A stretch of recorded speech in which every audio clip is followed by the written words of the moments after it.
Hello, folks, and welcome back to the Inside the Mix podcast. If you are a new listener, welcome, and don't forget to hit that subscribe button.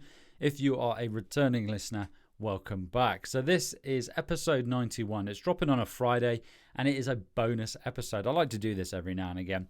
And this episode is dedicated to the Producer Growth Scorecard, so gamifying your songwriting and production. And it's also an opportunity for me just to give an update on what's really happening with the podcast before we dig into the Producer Growth Scorecard. So I've recently had I had a week off actually. So I went to Brighton for a few days with my girlfriend, and we rummaged around in Brighton for 2 or 3 days. It was swelteringly hot as well, and it's very busy there. It's the first time I've ever been to Brighton.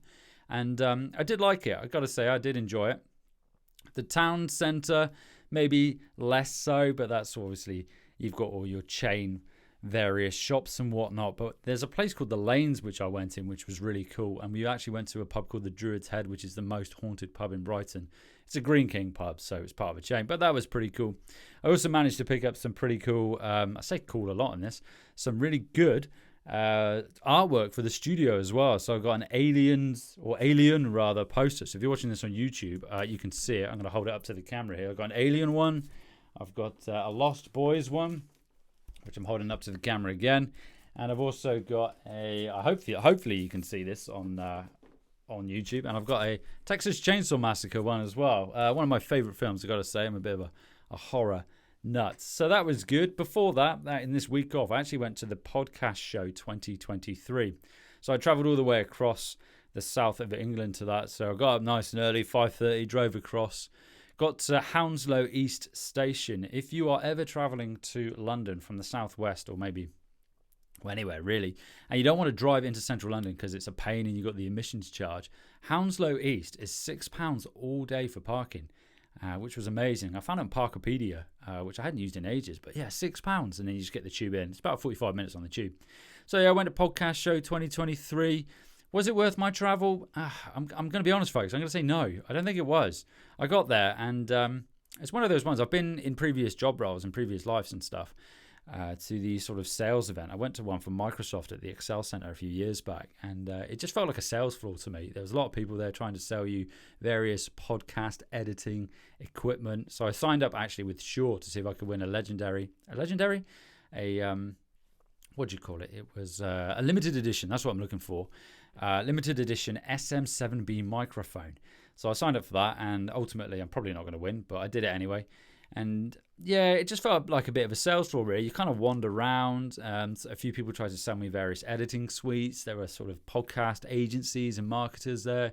And yeah, well, once again, I don't know if it was worth my travel. I got to meet up with a fellow podcaster there called Mark, who fronts the Noises Were Made podcast. So that was pretty cool. So shout out to Mark. Do go check out that podcast, Noises Were Made. And yeah, there were some other bits and pieces there as well. So they had like seminars you could go in and learn tricks and tips on how to sort of promote your podcast, and how to, if you want to monetize your podcast, how to sort of nurture relationships with your audience and stuff, which was interesting and really, really useful actually. But once again, the downside, folks, was that you queue up. And then the queues were, for the British audience here listening, we do love a queue in the UK. And you would queue up, and then they would start letting people in, and they'd be like, that's it now, we can't let anyone else in. You'd be like, well, where did the queue start? Where did it end? So I missed out on a couple really interesting talks purely on the basis that the queuing system wasn't quite right. That's a very British way of thinking. But I got to see some others which were really, really useful. So Podcast Show 2023 summary. Would I go again? Probably not. If I were in London, then yes. But would I travel all that way? I don't think I would. Unless I had a free ticket. Maybe if I had a free ticket, maybe I would. Or if there was someone in particular that I really wanted to go and see. But it was worth the travel for this fact-finding mission to see whether or not it was worth doing. Because it's one of those things, you know, you think, do I want to? Do I not? And I was 50-50, and I'm glad I did. Pure because I know now. Otherwise, it's one of those ones where afterwards you're thinking, I wish I'd gone just to see, you know. So that was that, folks. I took some sort of well-deserved time off from doing anything music-related. Obviously, I was still posting for the podcast and promoting that, but it was all sort of scheduled posts. So another thing as well that we've got going on, so the Facebook community group, albeit I won't lie, folks, there's been less input from me there because I've been dedicating my time elsewhere in terms of growing the podcast and various other bits and pieces. But I've thankfully, Blockhouse Nick has taken on the admin for the Facebook group. So a big shout out to Blockhouse. Do go check out his music as well. He did actually feature on the Producers Pub. I think it was episode 89. So a big shout out to him. An Inside the Mix podcast mug is going to be winging its way to Nick. But yeah, big thanks there. So hopefully we're going to see some more engagements, more stuff going on in the podcast community group on Facebook. So if you're not already a part or already, if you're not already in that group, do go check it out. Just search Inside the Mix podcast community on Facebook and you'll find it. Now, in conversations with various people, I've been asked, is there a Discord? I did set it up, but I haven't done anything with it purely because I would then have another group and then it's more admin. So it's kind of like, I mean, which one do you do? Which one do you not do? Sort of thing. It's kind of like with YouTube as well. So I'm also looking at where the podcast is situated in platforms. Now, I use a platform called Buzzsprout to get the podcast out there. So it's available on all podcast platforms. And it's also on YouTube as well. But I'm still toying with the idea of whether or not I'm going to continue with YouTube, whether or not it's worth doing. I'd be interested to know your thoughts. So if you're watching this on YouTube and you think it should continue on YouTube, please do leave a comment for or against whether or not you think it should continue. I don't know. But once again, it's one of those ones where you got to look at your time, folks, and where you dedicate your time. And is the time spent creating the video and then uploading it to YouTube, is it worth that time doing it? What am I getting in return? So I'm sort of evaluating that at the moment. It's the 80-20 principle, folks. I'm trying to figure out what's working, what's helping me sort of push the podcast and the music and the various other bits and pieces that I do. What am I doing that's not really moving the proverbial needle? And there's a few, I've shaved a few things off in terms of what I'm doing, and it's gradually I'm seeing the benefit from that. So if you don't do that yourself, a really good thing to do is, whether it's music production, mixing, or promoting your own services, or like eating healthily or anything like that, is to track what you're doing for like 28 days. And then you'll start to see patterns, and you can see what you can get rid of and what moves the needle, what doesn't. It's a really useful exercise. I've done it a lot, not necessarily with the podcast, but with loads of other things. There was a few years ago when I was in the band, and I put on a bit of timber, and we were having a photo shoot, or it might have been a music video, and I was like, whoa, I'm looking a bit bigger than usual, folks. There's probably some photos on my own personal Facebook page in the deep recesses of my personal one, which I never use. So my apologies. If you add me as a friend on Facebook and you don't get a response, it's because I never use my personal one. But anyway, where was I going with that? Yeah. So, and I noticed I was getting a bit portly, let's say. And I then just started tracking what I was eating. And I quickly just shaved off like 4 or 5 kilograms. And this was years ago. But that started my whole tracking of what I'm doing, in the idea that I could then look at what's working, what's not working, and improve. So I digress slightly with what I'm saying here, but what I'm saying is, like, if you are struggling or you've hit a rut with what you're doing, or you feel overwhelmed, just start tracking stuff, and then you can soon sort of like mitigate, delegate, or eradicate. There's a specific terminology for it, but that's what I do a lot. So once again, to summarize, a big shout out to Craig and Blockhouse for taking on the Facebook group. We've got some subscribers as well to the podcast, as supporting via subscription model, which is amazing because once again, it helps me create and gives me the opportunity to create more content. It sort of helps with I know not everything's about money, but it does help with regards to the hosting of the podcast on the Buzzsprout platform. So big shout out to Acacia Carr and Emma for their subscription there. And also another shout out to Craig Packman, who won the inaugural prize giveaway for the podcast. So a couple weeks ago, it might have been 3 weeks ago at the point of this going live, I did a live draw on Instagram, and I was about 14, 15 people, and Craig's name was, Craig won, basically, let's say. I'm trying to think of a really good way of putting it. So he was sent a t-shirt, and if you follow on Instagram, you would have seen Craig in this t-shirt. So big shout out to him. His support's amazing. I was so glad he won the first one as well. So big shout out to Craig. He muchly deserved. And when he posted it as well, you could see there was loads of people commenting on his post with it. just saying much deserved and stuff. So he's held in very high regard within this sort of synth music community, which is amazing. So there's going to be another one. So at the time this goes live, the draw would have been done. So this is going live on Friday, the 16th, I think, of June, if I got my timings, my dates right. So the draw for the Inside the Mix podcast mug, this beauty right here, if you're watching on YouTube, it's so shiny. It's such a nice. I've not even used it because I don't want to dirty it, folks.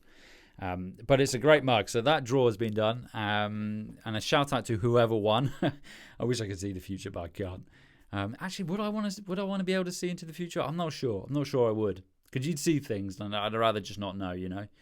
But that's a whole nother. Maybe we'll dedicate an episode to that. Maybe I'll do like a spin-off series of just random thoughts, because I always get them throughout the day, as I'm sure you do as well. But anyway, I digress. So yeah, that's going to go. The second draw is going to have been done on the Wednesday prior to this episode going live. So shout out to whoever won that mug.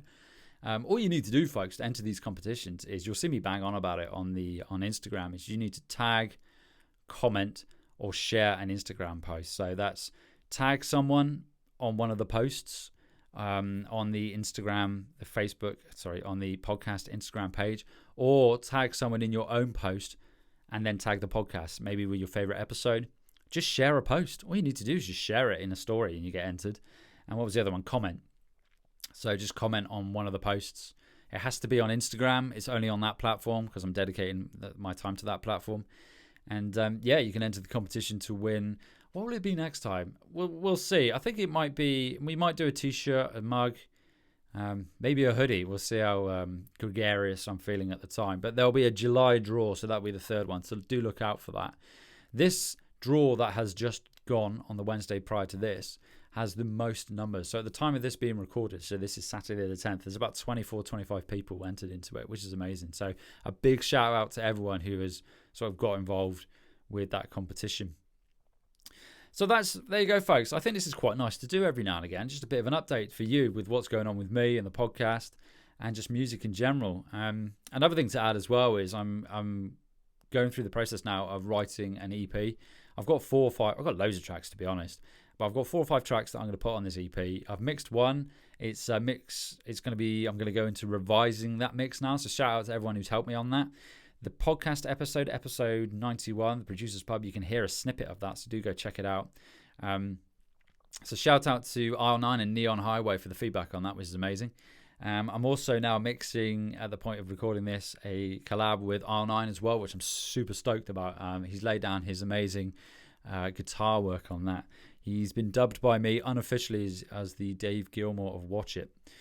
So big shout out to Aisle 9 for that one as well. And then I've got a couple of other tracks that I'm working on too, so hopefully that'll be out there soon.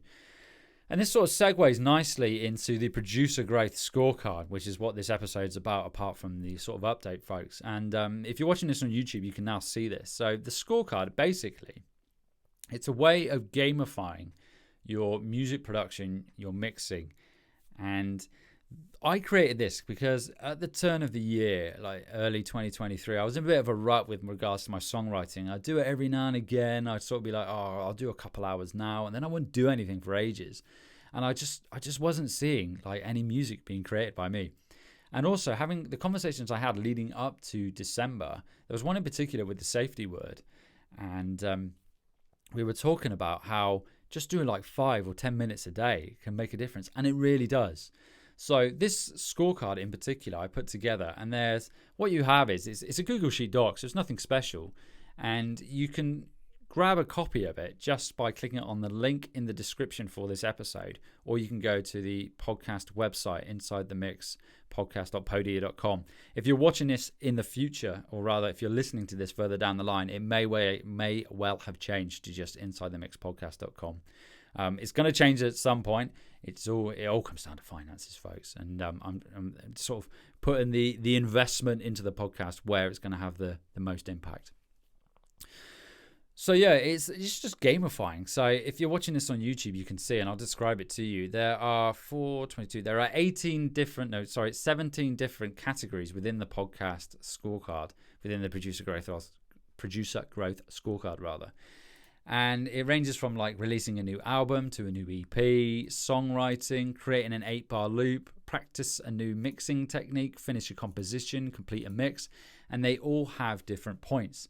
Basically, for example, a new album release has 15 points, and ask an audio professional for advice has 2 points, based on the fact that it's, in theory, more time consuming, more effort. I don't like using the word effort because it sounds like you're having to put the effort in. It just takes longer to release an album, so you get more points.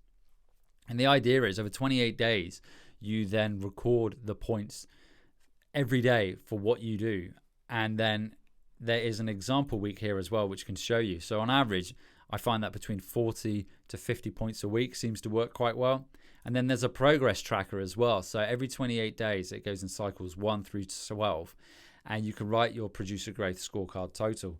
And then you can also put in there, because everybody likes to have goals, I've put a goal or targets in there for create at least 3 8-bar loops per week is the first goal. Second goal, release at least 1 single per month. Goal 3, release 1 EP. Goal 4, release 1 full-length album. So you've got milestones you can hit there. And then there's like top single day point, top 7-day point. So you're really gamifying it for yourself. And it works really well. I did something similar for the podcast. And this is why I then created this Producer Growth Scorecard one. Because I had a podcast growth scorecard.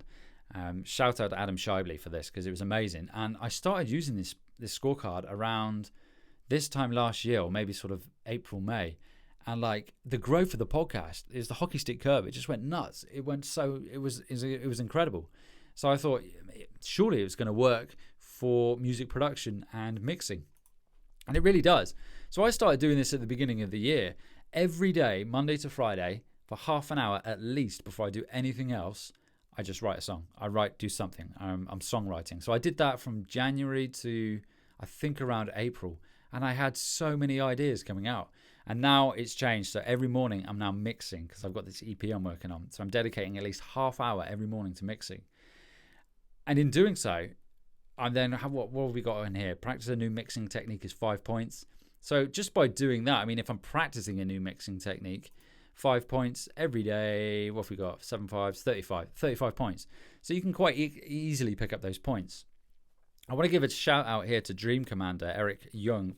My apologies if I pronounced your surname incorrectly, who's using this scorecard. And he actually commented in the Facebook group and said that he's adapted it and added some more to it. So it was just music production. So it's not a hard and fast scorecard. You can add and adapt depending on your workflow. And I'm always interested in what you guys do with the scorecard because I know there's about 40 or 50 of you using it at the moment, which is amazing. So please do feedback what you think is, have I got the points right? I don't know. I sent this out to a few producers to get in their feedback. And if you think the points are sort of not in the right place, or they're maybe not in the right place is the wrong word, but they're not, the score isn't correct, let me know. Or if you think, actually, Mark, that doesn't really fit in with the Producer Growth Scorecard, what I've got on here, just change it. And also feedback to me, because this is like iteration 1 of the scorecard, and I'm more than happy to go in and change it, iteration 2 and whatnot. So when you do sign up for this scorecard, there's a video to watch first as well. So just detailing what in more depth of what you can do with the scorecard and how you should use it. And also, folks, you do need to make a copy. You do need to make a copy of it. If for whatever reason you sign up and you can't make a copy, just email me back or DM me on Instagram and I'll send you a copy, an Excel spreadsheet. You can do it that way. But it's great, just gamifying, just little and often, these little bits and pieces. For example, I signed up for a course. I can't remember what the course was now. And it was, I think it might have been like next level mastering or something along those lines, because I'm always learning and reflecting on my own practices.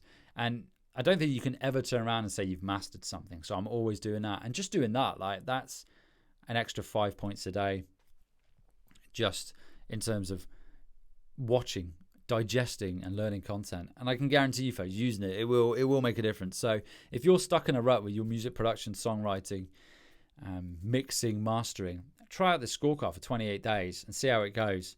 And then let me know how it goes. Or if you know someone who is struggling, really struggles with like motivation to get going, share this with them. It really does work.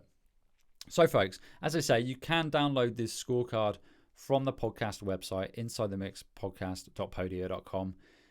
Further down the line, insidethemixpodcast.com. Or you can just click on the link in the episode description and you'll see it in there as well. So give it a go. Sign up. It's totally free. There's no obligation to use it. And I'd love to know your thoughts. So check it out, the Producer Growth Scorecard. And that's it for me and this bonus episode. I've really enjoyed doing this, actually, just talking and getting my ideas out there. I've got like a list of 5 things I wanted to cover here, which I've done. And then I just sort of rambled on. As always, let me know your thoughts on these episodes. It's new. Actually, there was one other thing I failed to mention. So we actually ran the Audience Growth Accelerator mini-series a few weeks back. It was like a 5-part series.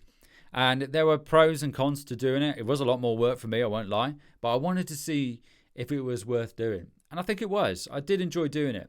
And it's something I'm going to do again in the future. And it's something I'm thinking of doing, like a mastering one later in the year, which I think would be really, really good.